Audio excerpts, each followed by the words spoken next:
व्रत का जो नियम है वो एक ही नियम है जो शिव महापुराण के अंतर्गत है। सुबह पूजा की थाली लगाई है। 5 व्रतों का विधान है, छठा व्रत का विधान नहीं। कितने व्रत? 5। सुबह पूजन की थाली लगाई है। पूजा की थाली, अभिषेक का सामान सब लेकर आप मंदिर में जाइए। शिव मंदिर में जाकर बाबा का जल अभिषेक पूजन करिए जिस हिसाब से आप करते आए हो। पूजन की थाली में सामान उतना रखना जो शाम को भी आपके साथ चला जाए, अलग से नहीं रखना पड़े। अलग से केवल शाम को दिए रखो, जल रख लो थोड़ा सा, और बाकी का जो मिष्ठान आप तैयार करोगे बस वो, बाकी का चंदन नबीर गुलाल ये सब सुबह की थाली का रखिए, थोड़ा फल जो भी रखना। सुबह पूजन करो, बाबा का निवेदन करो, घर आ जाओ, थाली को ढक कर रख दीजिए। शाम को जब जाओ कोई प्रसाद उतना ही बनाओ जितना भगवान के लिए बना रही हो। ये नहीं कि खीर ज्यादा बना ली तो आधी हम यहाँ ले जाएं और आधी घर के लिए छोड़ दें, नहीं, उतना ही बनाओ जितना भगवान के लिए जाएगा, जिसमें से 3 हिस्से होंगे। एक पात्र में भरकर ले जाओ, दोने ले जाओ, कटोरी ले जाओ, प्लेट ले जाओ, जो तुम्हारी मर्जी पड़े, कागज ले जाओ, जो तुम्हारा मन पड़े वो ले जाओ। 6 दिए लेकर जाओ, बाबा के मंदिर में जाकर पूजन अर्चना करो। शाम को अभिषेक नहीं करना है, केवल छींटा देना है। थोड़ा सा जल जो बचा हुआ है उसमें से थोड़ा थोड़ा छींटा देकर, जल का थोड़ा सा छींटा देकर पूजन आदि कर कर, जैसी पूजन सुबह करी वैसे ही भाव से पूजन करो। 5 दिए थाली में से नीचे रख दो, 6वां दिया भी नीचे उतार दो थाली में से। 5 दिए लगाना जब प्रसाद के 3 हिस्से पूरे कर दो, प्रसाद के 3 हिस्से रख दो नीचे, फिर दिए लगा दो 5। एक दिया उठाकर जिसको जलाया नहीं है वापिस अपनी थाली में रख दो। 5 दिए प्रज्वलित कर कर बाबा को निवेदन कर दो, बाबा आज मेरा पहला पशुपति व्रत है, इसको स्वीकार करना। दिल से बाबा इस कार्य के लिए मैंने करा है, इसको स्वीकार कर लेना। बहुत सुना बाबा पशुपति व्रत में कर रही हूं, मैं भी पूर्व में ना जाने कितनी योनियां ली होंगी, कौन सा मैंने बेकार कर्म करा होगा जो आज मुझे दुख भोगना पड़ रहा है। इस दुख को आप मिटा सकते हो क्योंकि आपका नाम पशुपति नाथ है। आप इसको मिटाइए, विनय करो, बाबा से विनती करो। एक दिया, एक प्रसाद का हिस्सा थाली में लेकर आ जाओ, बाबा को निवेदन कर कर, बाकी का वहां छोड़कर एक दिया, एक प्रसाद का हिस्सा लेकर आ जाए। एक दिया, एक प्रसाद का हिस्सा लाए, घर के अंदर प्रवेश करते समय सीधे हाथ की ओर बैठकर, अपने घर की ओर मुख कर कर सीधे हाथ की ओर उस दिए को घर के बाहर प्रज्वलित कर दो। भगवान से विनती करो, भोलेनाथ आप मेरे घर में प्रवेश कर कर मेरा कार्य सिद्ध करें। बाबा को निवेदन कर कर अंदर जाइए। भोजन करने से पहले जो मीठा है, एक हिस्सा प्रसाद का है, उसको खा लीजिए। उस हिस्से में से किसी को नहीं देना, चाहे घर में बच्चे हों चाहे बड़े हों। उस प्रसाद का हिस्सा केवल तुमको खाना। पहले प्रसाद खाइए, उसके बाद में फिर भोजन करिए। एक समय फलाहार कर सकते हो, दूसरे समय भोजन कर सकते हो। इसमें जरूरी नहीं कि आपको मीठा ही खाना है। शाम का जो प्रसाद बनेगा वो मीठे का ही भोग लगेगा। सुबेरे आप आराम से नमकीन का भी फलाहार कर सकते हो, मीठे का भी फलाहार कर सकते हो। फलाहार के लिए कोई मना नहीं है, फलाहार आप कैसा भी कर सकते हो। पर भोजन जब करोगे, अन्न जब खाओगे, जब पहले भगवान का प्रसाद खा लो। 4 पशुपति व्रत पूर्ण हो, बीच में अगर कहीं रजस्वला धर्म आ गया, आपको पूजन नहीं करना है, घर में कोई सूतक सावड़ आ गया, या कोई व्रत फंस गया, एकादशी आ गई, या कोई व्रत आ गया, तीज आ गई, चतुर्थी आ गई, जिसका व्रत करते हुए आए हो, तो पशुपति व्रत उस दिन मत करो, फिर अगले सोमवार कर लेना। 3 हो गए, एक रह गया बीच का, उसको अगले में करो, वो चौथे में गिनती में आ जाए। 5वां छूट गया, कोई बात नहीं, 1 महीने बाद तो होगा, 8 दिन बाद तो होगा, 15 दिन बाद तो होगा, फिर उसको गिन लो, 5वां हो जाए। महाराज ऐसे 5वां व्रत जब आए, 5वें व्रत के दिन शाम को जब पूजन करने जाओ, एक श्रीफल, कुछ रुपए, 11 रुपए आदि जो भी है, नारियल पर रखकर बाबा को विनय कर कर, बाबा आज मेरा पशुपति व्रत पूर्ण हो रहा है, आपकी कृपा हो, मेरी झोली भरना बाबा, विनती करो। और वो श्रीफल रुपया रखकर 5 दिए लगाकर, एक दिया वापिस लेकर, एक हिस्सा प्रसाद का लाकर देहली पर अपने वही दिया लगाकर अंदर प्रवेश कर कर भोजन ग्रहण करो। बाबा को निवेदन कर लो। पशुपति व्रत का कोई उद्यापन नहीं है, पशुपति व्रत का एक ही उद्यापन है, जो श्रीफल और 11 रुपए आपने मंदिर में रखे हैं, वो उद्यापन के भाव से रखे हैं, भगवान को नमन कर कर रखे हैं। ये पशुपति व्रत। अब दुनिया के लोग इसको पशुपति व्रत को कहीं इतनी बत्ती लगा दो, तो इतनी बत्ती का दिया लगाओ, तो ऐसा करो, तो गलत। उसका नियम जो है वो एक ही, उस नियम के अलावा कोई नहीं। आप प्रेम से करो, स्नेह से करो, उसको दिल से विचारो, मन से विचारो।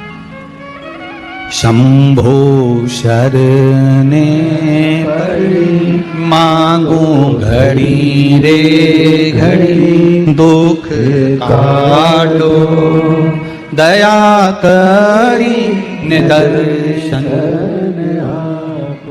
आप दिल से उसका स्मरण, ये पशुपति व्रत है। एक व्रत करने के बाद अगला जब व्रत करो तो थोड़ा रुक कर करना, एक साथ लगे लगाए व्रत ना करिएगा, थोड़ा रुक कर करिए, इंतजार करो 3 महीने का कि बाबा मेरी ऊपर कृपा जरूर करेगा। दिल से करा है तो वो दिल से देगा, झोली भर कर देगा, ये निश्चित है, उसका व्रत फल देता है। करना जरूरी नहीं है कि व्रत माताएं करेंगी, पुरुष कर सकता है, बच्चे कर सकते हैं, बूढ़े कर सकते हैं, बड़े कर सकते हैं, बेटा बेटी कर सकते हैं, नवयुवक बच्चे कर सकते हैं, पर दिल से करो उस पशुपति व्रत। कोई आपका दूसरा व्रत फंस गया है तो पशुपति व्रत को छोड़ दो। उस दिन आपका जो व्रत है, एकादशी हो, चतुर्थी हो, तीज हो, छठ हो, उसको कर लो। नवरात्रे फंस गए, नवरात्रे कर लो, उसके बाद कर लेना पशुपति। जितने व्रत रह जाए उस व्रत को बाद में। महाराज शिव कृपा, व्रत एक ही मंदिर में करना। जिस मंदिर में पहला व्रत करा है उसी मंदिर में 5 व्रत करना। ये नहीं कि हम मायके में 2 व्रत करके आ गए और तीसरा व्रत हमने ससुराल में कर लिया। नहीं, 2 व्रत करके मायके से आ गई हो तो 3 व्रत भी मायके जाके ही करना। अगली बार ऐसे जाना कि सोमवार बीच में फंस जाए और तुम 1 व्रत करके आ जाओ।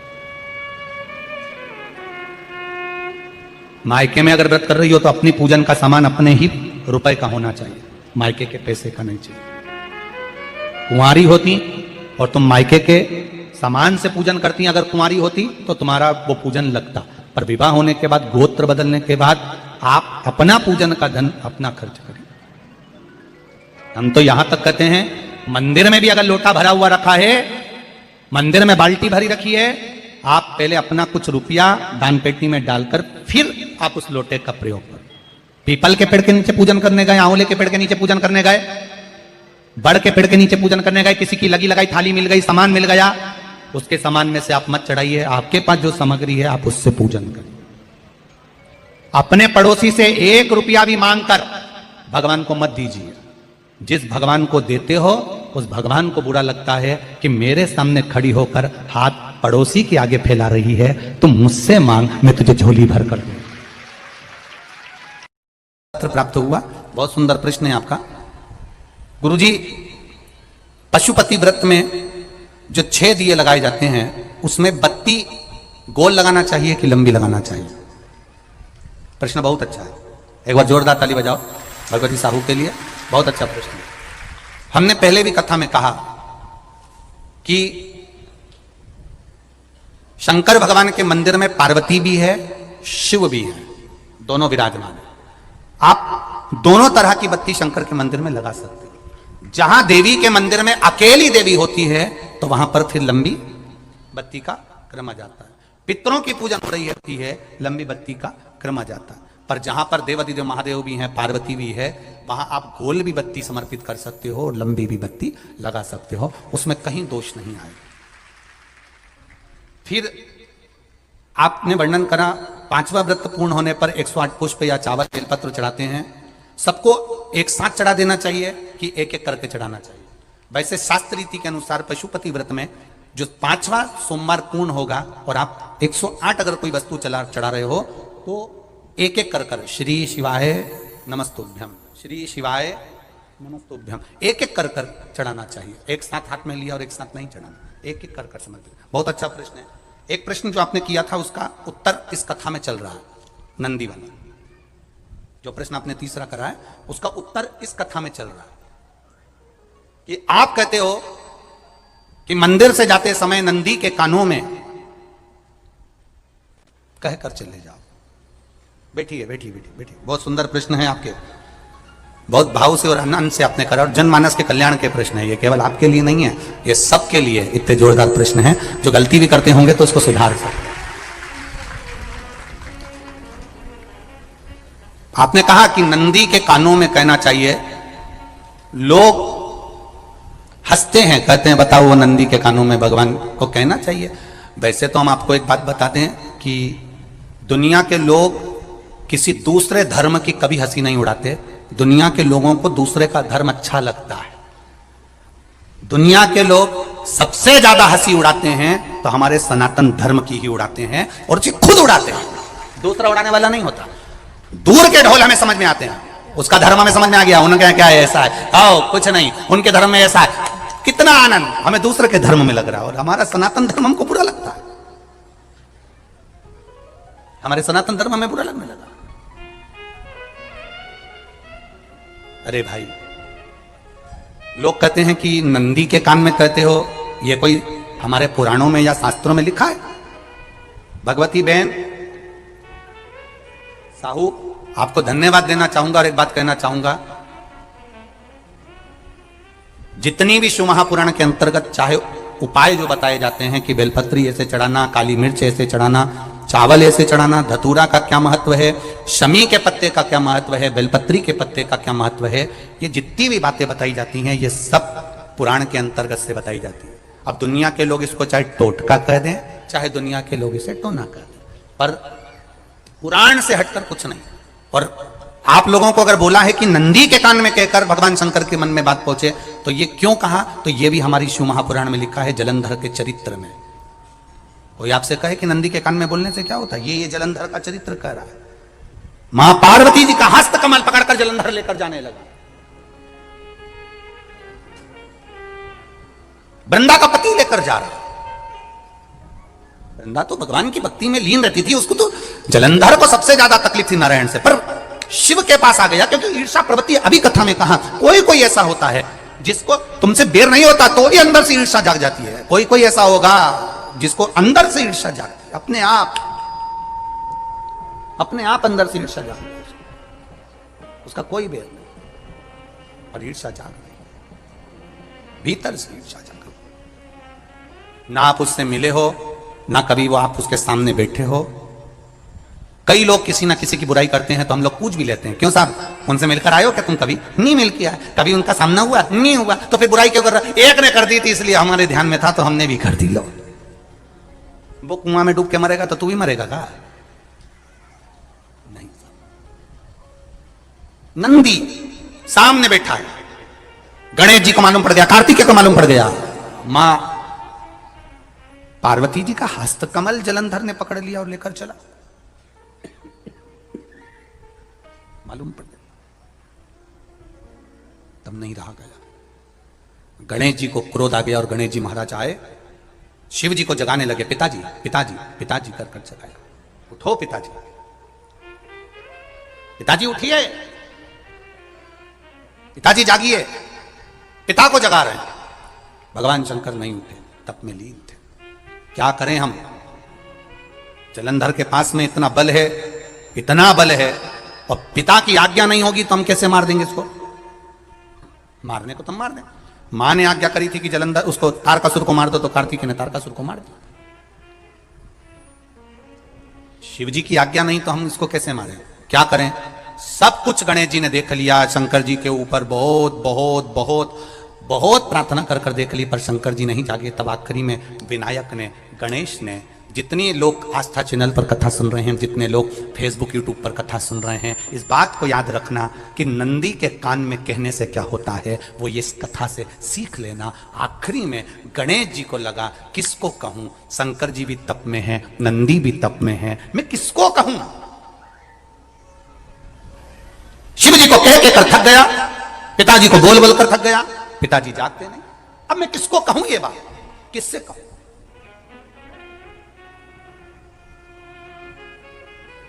विनायक गए सीधे अब नंदी के पास में। नंदी भी तप में लीन थे, शंकर जी की ओर मुख था, शंकर जी की ओर मुख था।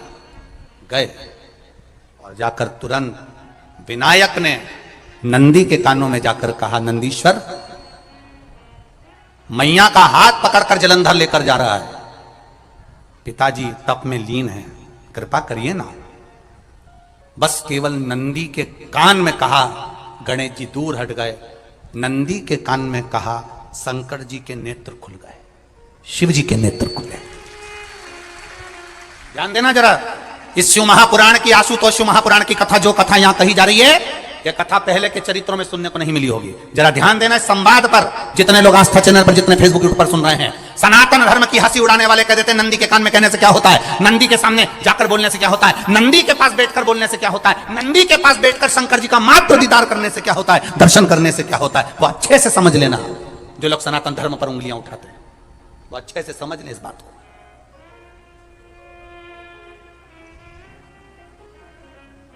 क्या होता है, नंदी तप में लीन, शिवजी तप में लीन, शिव नहीं उठ रहे। विनायक ने नंदी के कानों में जाकर कह दिया, नंदी के कान में जाकर कहा, नंदी के नेत्र नहीं खुले, नेत्र किसके खुले?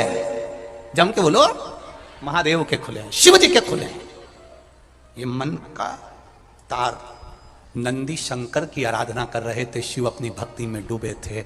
यहां कहा, यहां पहुंचा, जो दिल में था उस तक बात पहुंच गई। नंदी के दिल में शिव थे, तुम कहे, नंदी ने शंकर तक बात पहुंचा दी। वो सूत्र जो बंधा था दिल से दिल तक का, वो पहुंच गया।